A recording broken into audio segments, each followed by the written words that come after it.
Con el nacimiento de la década del 60 comienza una era que dará pie a la aceleración en lo referente a la aplicación de los primeros aditamentos aerodinámicos en la Fórmula 1. Es preciso destacar a estas alturas de esta breve saga histórica que si bien la masificación del motor trasero permitió a los diseñadores acelerar el ritmo que desembocaría en la aplicación de la aerodinámica aplicada a partir de luego de mediados de esta década del 60, en otras categorías como los autos sport e incluso en los Casa Records, el no tener ciertas limitaciones reglamentarias como por ejemplo la libertad de carenar las ruedas, permitió que dichos diseños sean mucho más viables aerodinámicamente que los monoplazas de Grand Prix y luego Fórmula 1. Y esto que oportunamente cito, ya venía ocurriendo desde la década del 30.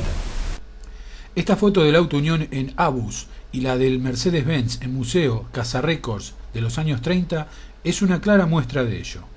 Pero volviendo a la Fórmula 1 de los 60, este concepto al principio vulgarmente llamado como forma de cigarro, hacía referencia a la fisonomía que mostraban los monoplazas de la categoría por esos años, de los cuales mostraré algunos perfiles para graficar lo expuesto.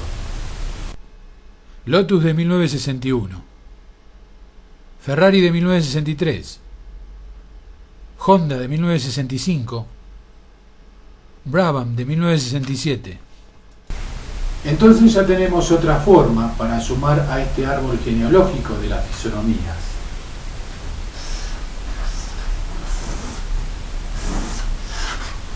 La forma de cigarro, que al principio de la década del 60 y gracias a Colin Chapman, nacía paralelamente a esto una estructura constructiva gracias al chasis monocasco, que suplantó a los chasis tubulares.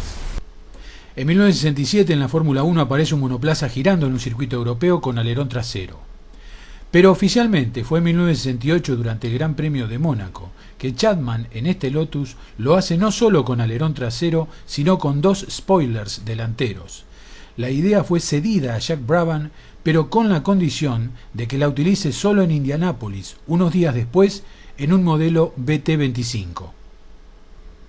Poco tiempo después, durante la largada del Gran Premio de Bélgica del mismo año, dos Brabham y una Ferrari aparecen con sendos alerones superiores traseros. El sistema de la Ferrari, lámina de metal revestido en fibra de vidrio reforzada, era un poco más sofisticado que el de los Brabham, ya que los alerones del equipo de Jack estaban hechos de una madera noble, realizada por la Rolls-Royce. Y el sistema era bastante básico y rudimentario. En cambio, el ideado por Forgieri tenía incidencia variable, es decir, el conductor desde el habitáculo podía cambiar su inclinación según sus requerimientos. La Fórmula 1 entonces adoptó estos adminículos de una idea aplicada algún tiempo antes por Jim Hall y su chaparral de Sport, el cual utilizaba un alerón superior trasero y que a la vez era de incidencia variable. Además, esto de los alerones y spoilers, ¿era algo nuevo? Claro que no, puesto que estos adminículos aparecen por primera vez en forma de genuinos spoilers en los laterales de los autos Casa Record de Fritz von Hoppel, los Rack 1 y Rack 2, con motores a cohete, luego de mediados de la década del 20. En cambio, los alerones superiores traseros aparecen por primera vez en la competición mucho tiempo después. Los alerones superiores traseros tienen su origen a principios de la década del 50, casi paralelamente en dos categorías tan disímiles como el turismo carretera de Argentina, cuando Juan Carlos Navone lo colocó en su Ford. Como en el caso de este Mercedes-Benz de la categoría Sport de la misma época, cuando Rudi Hülkenhaut adopta también la misma solución. Si bien ambos alerones superiores traseros son eso, vale la pena aclarar que por ese tiempo también se utilizaban principalmente como freno aerodinámico, al darle una inclinación casi frontal. Entonces, ¿por qué un perfil alar en estos elementos aerodinámicos? Veamos. Esta es una imagen simulada del efecto producido por un perfil alar en el avance. Prácticamente todos los perfiles alares tienen forma redondeada adelante, denominado borde de ataque, y en punta atrás, denominado borde de fuga. Cuando la masa de aire es atravesada por un perfil alar, produce una alteración que se llama turbulencia. A mayor velocidad, la turbulencia se aleja. Por consiguiente, en el deporte motor, a menor velocidad se acerca al vehículo y se sitúa encima de él. Existen dos variantes de aplicación. En su forma original, un perfil alar positivo sirve para la sustentación, para que un avión pueda volar por el aire. En forma invertida, un perfil alar negativo sirve para lograr mejor apoyo. En un auto, estabilidad sobre una superficie que recorre. El tema de los alerones y spoilers cobró importancia cuando a través de formas, elementos y adminículos, el diseñador supo aplicar a sus autos en la práctica la diferencia entre ser rápido y ser veloz, puesto que antes solo se lo aplicaba en la teoría. El objetivo principal de todo diseñador fue, es y será uno solo por encima de los demás: que su auto sea más veloz en las curvas y así, sumado a la velocidad en las rectas, poder lograr ser rápido al cabo de una vuelta a un circuito poblado de curvas y rectas. Estos dos elementos puntuales, el alerón y los spoilers, terminaron siendo de elemental paso obligado para seguir una evolución que llega hasta nuestros días. Solo tengamos en cuenta que cualquier avión de línea con perfil alar positivo de unas 20 toneladas de peso tiene como límite una velocidad máxima para abortar el despegue de aproximadamente los 250 km/h y que un monoplaza de gran potencia llega con facilidad a esa velocidad y la supera largamente, pesando menos de un 3% de lo que pesa un avión sin despegarse del piso por tener el perfil alar negativo.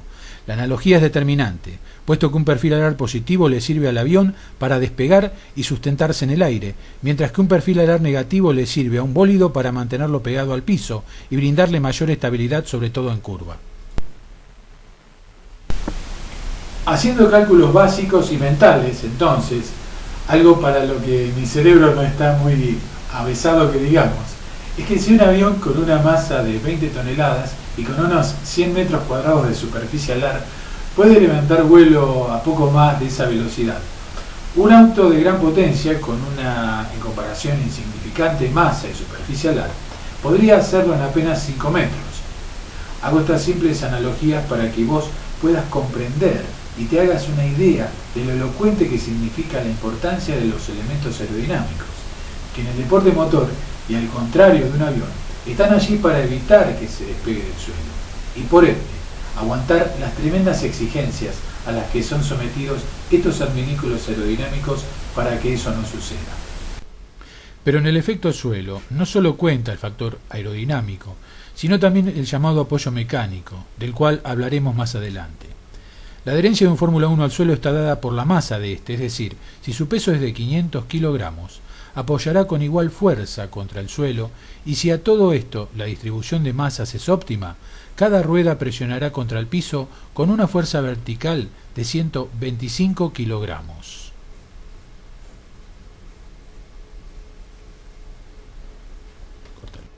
Si habláramos de un monoplaza, por poner un ejemplo, un auto Unión de aproximadamente 500 HP de Grand Prix de los años 30, y a sabiendas que estos monoplazas contaban con una velocidad final casi idéntica que los Fórmula 1 de máximo efecto suelo de casi 5 décadas después, pero ocurría que a cierta velocidad, sobre todo en curva, se encontraban con que la fuerza del aire trataba de despegarlo del suelo, por el simple hecho de no contar ni siquiera con básicos elementos aerodinámicos para evitarlo. Bajo este concepto recién explicado, a finales de los 60, por ejemplo, se llegó a exageraciones como esta: un alerón biplano de enormes dimensiones sobre un Brabham de Fórmula 2. Eran tiempos de prueba y error, o prueba y acierto. Esto deja claramente establecido una vez más que el objetivo de todos los diseñadores de la historia del deporte motor es ser más rápido en curva, ya que en la recta, con autos de un poder motorístico parejo, la diferencia se imponía en los virajes. Con los implementos aerodinámicos se fue logrando esto. Entonces, ya no era necesario ser el más veloz en tramos rectos, sino ser el más rápido al cabo de una vuelta completa, a un circuito poblado también de muchas curvas. Nos vemos en el próximo capítulo, que será el 4.